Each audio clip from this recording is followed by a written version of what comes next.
2004ஆம் ஆண்டு சுனாமியில் தமிழகம் மிக கடுமையாக பாதிக்கப்பட்டது. 2004இல் சுனாமியில் தமிழகத்தில் மட்டும் 6065 பேர் இறந்தார்கள்.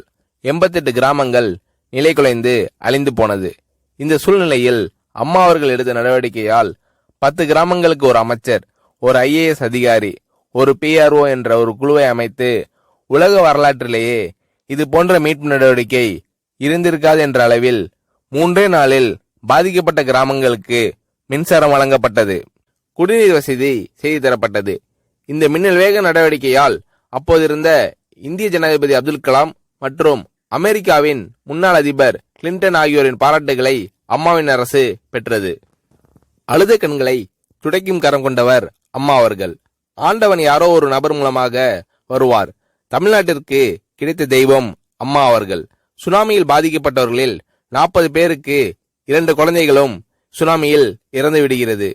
அந்த 40 பேரும் ஏற்கனவே கருத்தடை ஆபரேஷன் செய்திருக்கிறார்கள். பெற்றோர்கள் மட்டும் உயிர் பிழைத்திருக்கிறார்கள்.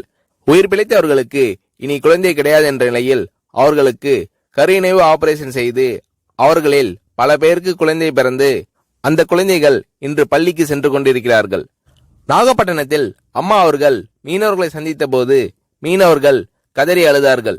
அவர்களிடம் அம்மா அவர்கள், நான் இருக்கிறேன், நீங்கள் கவலைப்படாதீர்கள், இழந்து போன உயிரை தவிர மீதி அனைத்தையும் நான் உங்களுக்கு தருவேன் என்று அவர்களுக்கு தேவையான அனைத்து உதவிகளையும் செய்து தந்தார் அம்மா அவர்கள்.